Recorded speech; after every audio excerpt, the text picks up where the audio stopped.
AFTV, welcome along to AFTV Tactical Insight Show.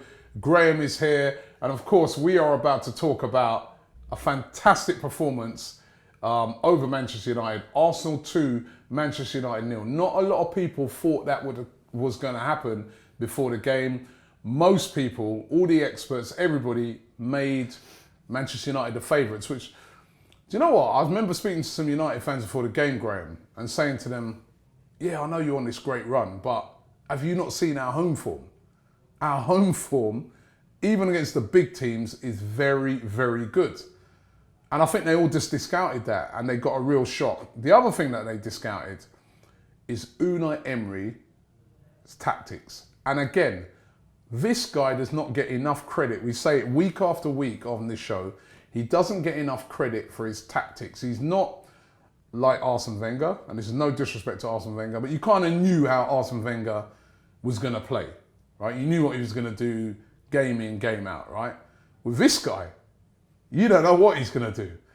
He changed it completely yesterday. I saw the lineup before the game, and I was like, wow, we're going all out. And Graham, I mean, what an attacking lineup it was. I mean, you're going to talk us through it now. What is it he did that was, you know, bamboozled Solskjær yesterday? Well, I think he was very brave, Robbie, yesterday. Very brave indeed. He's been playing this 4-2-3-1 formation with the one central striker. So I must admit, when the lineup come out, I was as surprised as what you were. You ribbed me yesterday in the interview that it was very attacking, and I joked that I wasn't surprised, but I was. I'll be honest with you, I was surprised. I was surprised because what he did was he went with two attacking strikers. So he played two up top, so Lacazette and Aubameyang, and Ozil, it was part of a three, but also what he did really well was Ozil, in effect, came more central when you had Lacazette and Aubameyang who were pushing on, occupying the two centre-halves. Now that worked really well in the first half because Lindelof and Smalling were struggling, so much so that Solskjær halfway through the half went to a back three. And that was a credit to Lacazette, the way he in particular was moving around and causing problems for Lindelof. So I'll just move those back. So what he did really well was he had two forwards and he also had two attacking midfielders, Ozil and Ramsey. Ramsey here in a two, but coming up sometimes, supporting the attack. And he also had two wing-backs, Kolasinac on the left, Maitland-Niles on the right. I've highlighted Kolasinac and Maitland-Niles because I think they were key to the performance, Robbie. So what Man United do really well is it's a 4-4-2, but it becomes a 3-4-1-2. And I'll explain how that works. Shaw pushes up to occupy the fullback, which allows Pogba to drift central. So in effect, they've got like three at the back, and they'll have four across the middle, and then they'll have the two strikers. So Pogba can connect to the two strikers. So that's a key part of their game plan, and it worked really well in the French capital against PSG. If you substitute Pogba for Pereira, Pereira was the one coming inside and Shaw was coming up on the outside. So it's a 3-4-1-2. But the key to this game, I think, was sown in the cup defeat, Robbie, when we played them at the Emirates and they beat us 3-1. Yep. I left the ground that night with the impression they were quicker than us, better than us and more physical than us, and they exposed us in wide areas. We played four at the back that day, and then on that day, Kolasinac, playing in the back four, was pushing on, and that left space in the wide areas, and United kept hitting us out with diagonals. They were hitting those diagonals, weren't they, and getting in every time. So I think what Emery did was, with this formation, 3-4-1-2, he set up, first of all, to stop them in wide areas, and also out of possession to be compact, so that when we lost the ball, we were compact in possession, didn't allow Pogba the space to move inside. It worked well. They started well, United, for 20 minutes. And Shaw had a couple of dangerous moments. If Lukaku had scored early on when he hit the bar, it might have been a different story. But apart from that, I thought that we then grew into the game. And I thought that we were quicker than them, better than them. And to be honest, in the first half hour, I thought we were better than them and worthy of the goal. Definitely. And, the goal, obviously, Xhaka. De Gea mistake. I think when I watched it back last night, he hits across it and you think it's going... Yeah, there's a bit of swerve on it. Yeah. I mean, we were even thinking to ourselves at first, did it take a deflection? No. Because it did swerve quite a lot. Then I was thinking to myself, did the wind have anything to do with it? I was saying to the guy next to me, I was going, it's a windy old day. I reckon the wind might have caught it. But then I was looking at the flags. The flags on the lines, and they were hardly blowing. So I was like, it can't be that. But then when I looked on it, I just think, De Gea, you see, he takes a step to one side and completely misjudges it. Maybe if he hadn't, but he might have got it, but it was a great hit by Xhaka. And this is the thing. When you hit balls from outside the box, so how many times over the years we said, shoot. You know, we're trying to walk the ball in. Sometimes have a shot. And even the greatest keepers can be done by it. And I thought, it's a great goal by Xhaka. Yeah. And it was great that he attempted that as well. Yeah, and he has scored a couple of other goals. Most of his goals, 6 of his 7 goals have come from distance. And outside the box, yeah. And one against Man United a few years ago. But if you look at the play, Robbie, he's up here. He receives the ball from Lacazette. Yeah.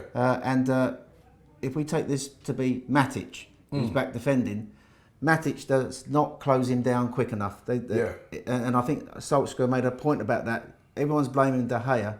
But Man United did not get across to block the shot. Yeah, he had loads of space to pick his spot. So in that play, Matic did not get across quickly enough to block Xhaka. But Xhaka, it did swerve, and De Gea started going one way, but then didn't react quick enough to go the other, and it was past him before he could blink. So Xhaka obviously scored the first goal. I know Troops had him as man of the match yesterday, and I don't disagree with Troops because he had a brilliant performance. And there was one instance in the first half where he got back defensively. If we take sort of, I'm just trying to think who it was now, but it was Rashford, wasn't it? Rashford had got now into, they'd worked a situation where, and Xhaka got back and made a block around here when the ball was squared across the box. So that was a crucial interception by him in the first half to stop Rashford from equalising. And the other key moment for me in the first half was the performance and the save of Leno. Yeah, at 1-0. What a save. When Lukaku basically is through. Rounded him, didn't he? Rounded him. And I think that I'm going to highlight Leno's performance really because I think you saw everything about him why he's such a good goalkeeper in this game. His decision making on that and that piece of play where he didn't dive in. He stayed low. Give away a penalty. How many times have we seen that? Yeah. With keepers over the years? I've seen Czech do it many times.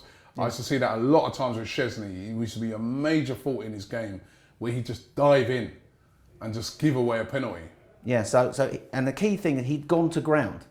So he'd gone to ground, but he stayed low. So Lukaku scored a goal like that against PSG in the week, and he stayed low, and he, as he started to go round him, he stayed low, didn't dive in, as you say, and made the save. That was perfect decision making. And then 2 other, in the second half, which we'll talk about later, his shot stopping. Lukaku had the other chance when he was played in, and he was one-on-one with Leno, and Leno diverted it over the bar. And then also his speed off the line to deal with another situation where Lukaku was through.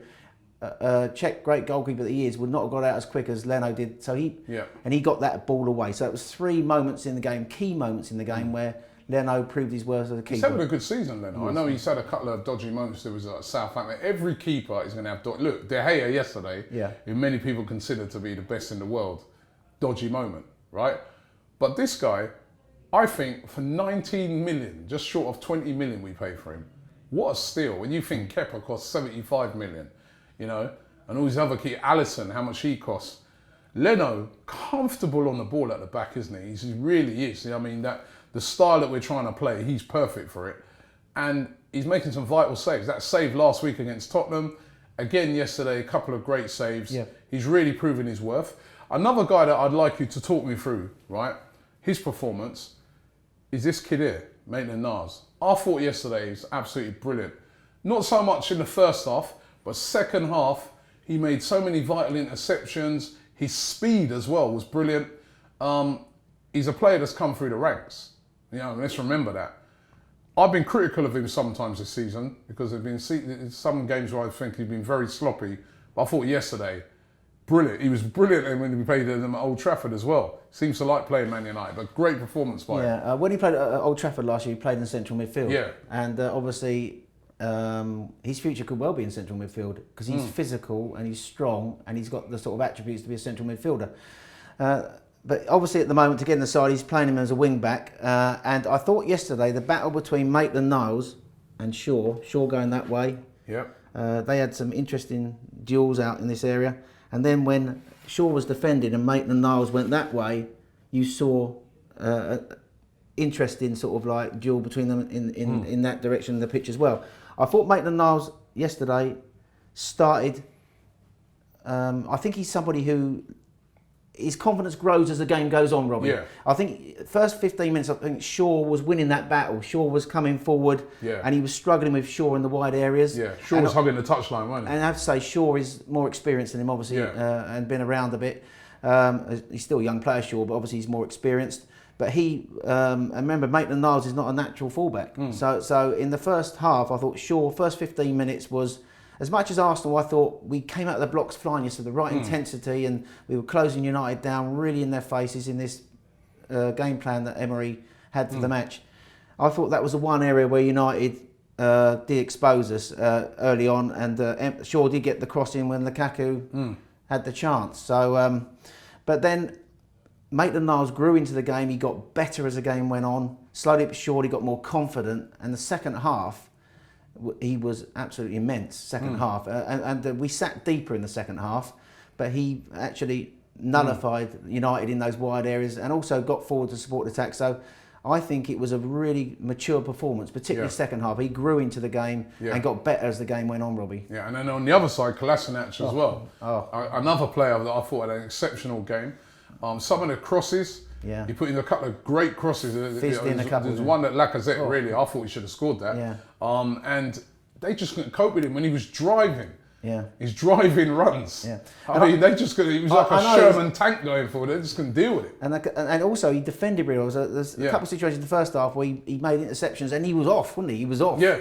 But you are right. He drove forward really well into these wide areas. And on another day, as you say, when I think it was Lacazette came near post, he fizzed it in very early on, and really it was a great chance, wasn't it? As you said. I thought, you know. But what he did really well is he occupied these two, Young and Dalot.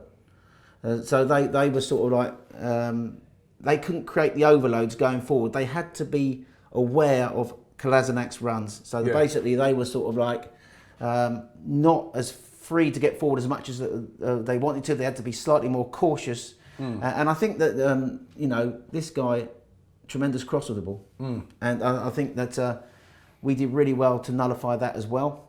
The other thing we did really well was the three centre halves. We have to give credit to them. Socrates, I thought, is better in the middle, but he played him out here. Koscielny in the middle, and Monreal here. Monreal was brilliant. And they got out into the wide areas and offered the protection. When they United hit us on the counter, they were always in position to deal with it. So Xhaka was dropping in there as well. Yeah, so I thought that, as I said, we were really good defensively. Not only the way we dealt with the counter attack, but the way we were compact. We had the extra midfield player in there with the wing backs sort of working back. And I thought that the way Emery set us up yesterday really did nullify Man United. Man United, with this 4-4-2 that becomes like a 3-4-1-2 with Pogba coming central and Shaw coming forward in the wide areas. That's how they like to play, particularly down this side. They couldn't get the sort of joy in those areas that they have been doing in previous games. And I think that's a credit to the way Unai Emery set up. Now listen, this is a great result, fantastic result. We're now in the top four, point behind Tottenham. There's 4 teams now, right, going for 2 places. Basically, us, Tottenham, Chelsea, Manchester United. You know, there's some tough games to come up. But it's in our hands now. Do you think we can get it? Do you think we can get in the top 4, Graham? Yeah, first of all, I'll move Lacazette back. Just getting used to this board, Robbie. Can I just talk about Lacazette first of all? Yeah. And then we'll talk about the top 4 chances. I thought that was the complete centre-forward performance yesterday. Not complete, because he should have scored. But he had 2 chances. Worth a goal. He was brilliant yesterday, but I think the one that got fizzed in, maybe it came too early for him in the game. I think maybe on another day he could have scored that. Then he had another chance where he was at 2-0. You know, well, I think he should have scored. But apart from that, his hold-up play in there. Oh. Yeah, I think I'll talk about it in a moment, but he was the one also that won us the penalty. And True. I have to say it's a soft penalty. I think it was a penalty. No, I watched it. Soft penalty, Robbie. It's a soft penalty. It's a soft penalty. It's a soft penalty, but when I watched it back, right, I thought it was more of a penalty than the one last. I didn't think it was a penalty against Tottenham. Right, I said it on the day. I was right behind there. This one, you see Fred. He kind of nudges him. It's not a lot in it, but he nudges him. He does put him off the ball. I don't think he dived. So, well, if we just highlight Lacazette moving in here, and Fred is the guy who comes across there. So when the ball's played in, I think there's minimal contact. Yep. Minimal contact, Robbie. Yep. Slightly with his leg, and then a slight, and his shoulder, slightly, but not enough for him to go down. I don't know, Graham. I disagree. I think if you're running at speed and somebody's like, you look at it again. You see Fred. He goes like that. He's like, that is enough if you're running at speed to make you stumble and fall over. You see those given all the time. I don't think that. Listen, if it hadn't have been given, I'd have been looking on that saying, I think that's a penalty. If that was VAR, I think VAR would have given it. VAR would definitely have given that as a penalty. That's my opinion. Do you think the referee was well positioned to give that? The referee, he was quite well positioned. He was behind it. He was struggling to keep up with the play. Well, it's John Moss, isn't it? But the thing about I worked out something for John Moss. You know, they've got that spider cam. They have the camera up high. If he was to jump up on the spider cam, that could propel him. But no, I thought he got that wrong. I'll be honest with you. Man United got the benefit of the decision in the week with VAR, in my opinion. Yeah. But yesterday, I thought they were harsh. It's one of those that sometimes you can get away with. To me, those ones, I see those given all the time. Sometimes players get away with it. I think it's very clumsy by him. It's a bit like the one during the week with Socrates.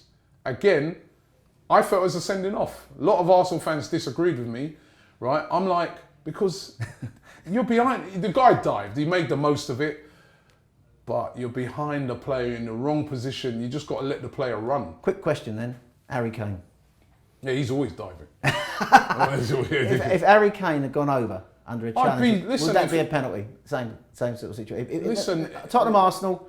I've seen Harry Kane get those. Yeah, but if you're behind, I've seen Harry Kane get those. If you're behind that goal and Kane goes over, what are you screaming? Of course, I'd be. If I was a Man United fan yesterday, I'd be pissed off with that because I'd be saying to myself, "There's not enough. There's not much in it." But if I look back on it on TV, I'll be like, I see those given all the time. It's not like you don't see those get given. They get given all the time, those. I will say one thing in his defence, Lacazette. We've seen it this season. And Lacazette's not a diver either. He's always tried to stay on his feet. Yeah, he's not a diver. Yeah. And that, again, that's something that will go in his favour because, you know, both him and Aubameyang do not dive. They don't go down. I think Aubameyang didn't dive last week. He stumbled over and turned around, referee giving it, all right, cheers. Yeah. And, you know, like you said, complete performance by Lacazette. I agree with you. Yeah, let's just highlight some of the things he offers to the team, Robbie. Yeah. Right, he missed the 2 chances. The first thing is hold-up play. Brilliant. Absolutely brilliant, all right? He sort of like works hard for the team. He works the central defenders around. Mm-hmm. He buys fouls a lot of the time as well when we're in position to sort of get the team up the pitch. And I just think that generally his hard work, you know, and what he offers the team goes beyond his goal scoring. Yeah. And I think him and Aubameyang spark off each other. And that's why I wanted them to play in this game. I thought Aubameyang last week might have been low on confidence after the Spurs miss from the penalty spot. But with Laka up front with him, they spark off each other. So I think that gave him, you know, sort of like, you know, improved his confidence in the game. And I think they were a good partnership. So I think that was a good decision by Emery to play the 2. Yeah. So I think, for me, Lacazette's work rate, his hold-up play, the way he buys fouls, gets the team up the pitch.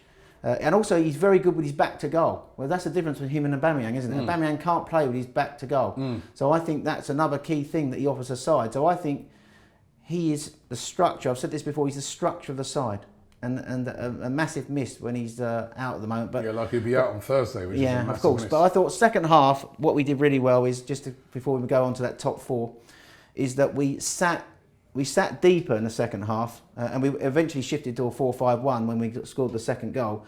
But what Emery did really cleverly was he kept the 3 players up in the second half, so United couldn't just go for it gung-ho. They had to always be wary of Ozil coming centrally, the 2 centre forwards pulling out wide, pulling centre halves out, and Ozil could drift centrally or he could come into a 3. So they had to be mindful at Man United. So second half, I thought that's how he managed the game. We were compact, but we kept the threat up top. So they couldn't sort of like go too gung-ho Man United, and I think that worked in our favour. So in the end, and as you said yesterday in the player ratings with Troops and Turkish, he got the Eddie Nketiah on and he got Suarez on, who I thought had a good little cameo actually. Yeah. And so I think the Emery tactically yesterday got it absolutely spot on. Yes, we are on 60 points, Tottenham on 61. Manchester United now 2 points behind on 58, and Chelsea on 57 with a game in hand, but we do have a better goal difference than both Man United and Chelsea. Our goal difference is 24. There's 18 and 19. Tottenham's goal difference 25. So very positive. We can see that it can all change. I think, you know, of course, I mean, look how far Tottenham were ahead. Yeah, and now look, you know. So you can look at it whatever way you like. I think that but I think we've got a great chance now. A few weeks ago, we would not have thought we'd be in this position, would we?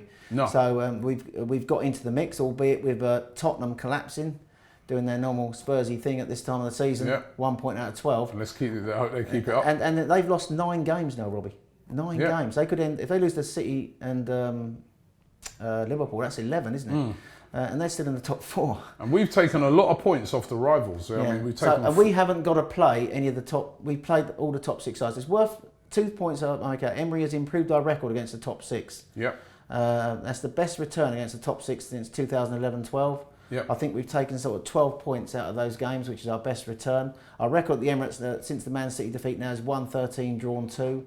So our home form is really phenomenal. We've got 3 home games left, Robbie. We've got Newcastle, we've got Crystal Palace, and we've got Brighton now. Yeah. Now, it's the away games. It's the away games, right? So away games. Away to Everton, 7th of April, difficult. Yeah. Away to Leicester, where we got beat last season. Yeah. Difficult. Away to Burnley, last game of the season, difficult. And also in a rearranged game away to Wolves, which will be a midweek game. And Burnley, isn't it? Which will be tough. Hopefully that might come just after they've played a tough FA Cup game. Well, we don't know. They could get knocked out. Then you start to look at some of the other teams. Chelsea, some of their more difficult games, they're away to Everton as well. That's their next game up this weekend. Home against West Ham. West Ham always seem to do pretty well against them, so that's a tough game. But they've got to go away to Liverpool, away at Anfield, and they've got to go away to Manchester United, right? So, and also away to Leicester. So they got a good record against Leicester away. But those are 2 tough games away to Man United, who's obviously rivaling them for the top 4 spot, and away to Liverpool. That's tough. Then we go to take a look at Manchester United, some of their tough away games, or tough games. They've got to go away to Everton. They've got a decent record against them. Home to Manchester City. Tough game, right? City going for the title. Home to Chelsea. You know, another tough game. Then they got away to Huddersfield. Their last 2 games, if they've got a shout, is away to Huddersfield, home to Cardiff. You'd expect them to pick up 6 points there. Then Tottenham, they've got their next game up on the 31st of March, away to Liverpool, right? Home to Brighton, home to Huddersfield, they'll get 3 points easy there. Then they got to go away to Manchester City. Home to West Ham, that won't be easy. You know West Ham will want to throw a spanner in the works. Away to Bournemouth, home to Everton, and they've still got a rearranged game, home at Crystal Palace. So if you look at those games, you have to say, looking at it, we've got the easiest running. Even though we've got 3 difficult or 4 difficult away games in there, it's not the same as going to the Etihad or going to Anfield. Yeah. Those are winnable games. We've got 5 away, and 3 of them, or most, I'm just trying to think, most of those games are against sides who will technically have nothing to play for. Yeah. They're sort of like mid-table. Yeah. So but they're teams that, you know, like in Leicester, for instance, new manager. Yeah. You know, they'll you know, and they'll want to finish as high as they can. You know, I mean, so but you're right. They're not teams that are fighting for their lives. Really, they're not teams that are, you know, a lot of them are mid-table type teams. But it's a great chance for Arsenal to get into the top 4 through the league. Yeah, I think Claude made a good point yesterday, though, that our away form isn't great. No. And as great as our home form's been, and also we have to say he's made us really competitive in these big games now at home. Away from home, we haven't seen it, and we've been struggling away from home. Away from home, we have, you know, we lost at places like West Ham and Southampton, for example. You know, Crystal Palace was a 2-2 draw. So we have struggled in some of the away games, but you have to say, if you were to take, you'd take our fixtures over. I'd take our run over anybody at the moment, and you know, a lot of those games we struggled in coincided with a lot of injuries. We seem to be getting quite injury-free at the moment, especially at the back. All right, we know about the long-term guys that are out. This is a great chance for Arsenal to get into the top 4. I think it was a huge, huge win yesterday. And Graham, I want to thank you for breaking it all down. Brilliant. Got a new board for Graham as well, which made it a bit easier for you guys to understand. No game, of course, this weekend. No game for about 3 weeks. No game. Well, no game for 3 weekends, because our first game back against Newcastle was actually on a Monday night. But listen, if we play like how we did yesterday, we've got a fantastic chance of getting into the top 4. Graham, thank you very much for coming in today and breaking it down. Let us know what you think. Leave it in the comments below. Tell us if you agree with what Graham said. Tell us if there's anything else that you spotted about the game yesterday with our tactics that maybe we haven't mentioned. We'd love to hear from you. Graham always dives into the comments. But a fantastic win for Arsenal. And Unai Emery is really proving to be a master tactician.